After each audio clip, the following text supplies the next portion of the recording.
This week, I'm going to try and get through several different kinds of broths. Ideally, I'd get through 3 of them. Realistically, I'm probably going to get 2 of them. Things took longer than I thought it would. It's now the afternoon when I thought I'd get started in the morning. But what I'm going to do is I'm going to make a ramen broth, hopefully, a pho broth, and a pork broth. I'm going to make a chicken ramen. There are many ways to make ramen. There are ramen places that keep their recipes secret. I am by no means a ramen broth expert, but I'm going to make my own ramen at home that's going to be delicious and then I can keep canned. I can make my own noodles. Then I can pop in some delicious ramen broth and maybe, you know, a soft-boiled egg. It's delicious, and it's definitely not, you know, the $12 to $16 or maybe even $18 a bowl that it is if I go out to a restaurant. I saved carcasses, but I don't have enough on hand for this today. So I went out and I bought some chicken backs frozen and some chicken feet frozen. And that's going to be my protein base. I've got some green onions from my garden. I've got some frozen garlic that I'm going to add in. I've got some fresh ginger that I picked up while I was picking up my meats here. If you don't have a local Asian store, check with your butcher. I've also got some dried shiitake mushrooms. And I have some kombu seaweed and some bonito flakes.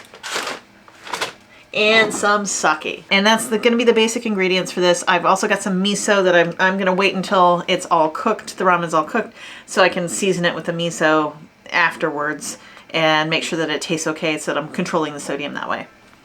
So I'm hoping that there's enough of these chicken feet and that they're thawed enough that I can like separate some of them out. But you know, if they all go in the batch, then they all go in the batch. And the reason why I'm using 2 different kinds of protein here, you know, well, 2 different parts of the chicken is just so that it balances out the flavor with a little bit more different types of protein. Those chicken feet are going to add a lot of collagen. It's going to be fantastic. But I also want the meat and the other goodness that's available on these chicken spines. Okay, it's really frozen. I ran it under some hot water. Was able to thaw it out a little bit that way. And I will save this one for the next time I make broth. And yeah, chicken feet look really weird. They look really gross. They look like alien hands. But they are an amazing meat as in terms of making broth especially. I mean, I like eating chicken feet, but that's not everybody's thing. I get that. The weirdness that is a chicken foot.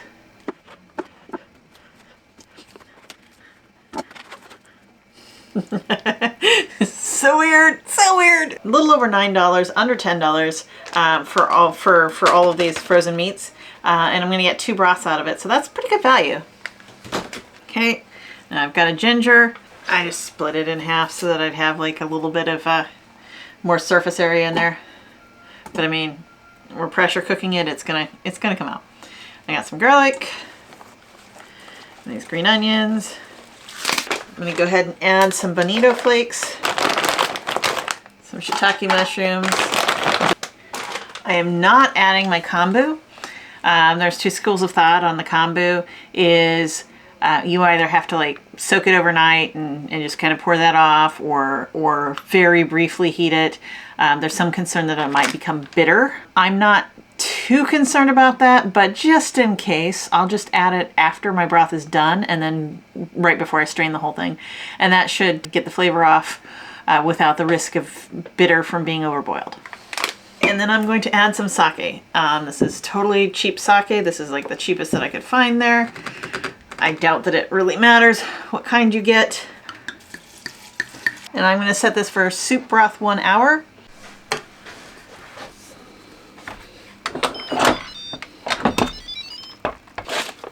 Put these in there. These are the kombu.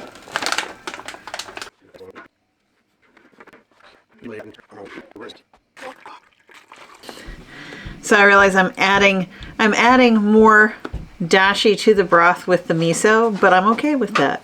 I think it's going to add more flavor.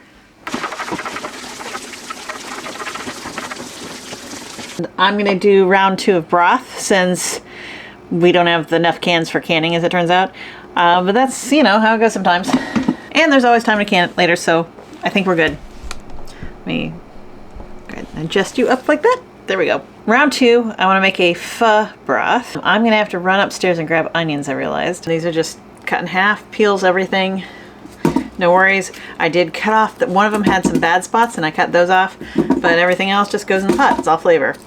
And then I have some frozen garlic. I have like about a couple tablespoons of sugar that I'm going to add to this. I have some ginger, just super rough cut the ginger. You can individually buy all the spices that go in a pho, or you can buy them, as it turns out, in a nice bundle. I'll probably add more fish sauce later, depending on how it tastes when it comes out. For my meat, I have beef knuckle bone and beef short rib remainder.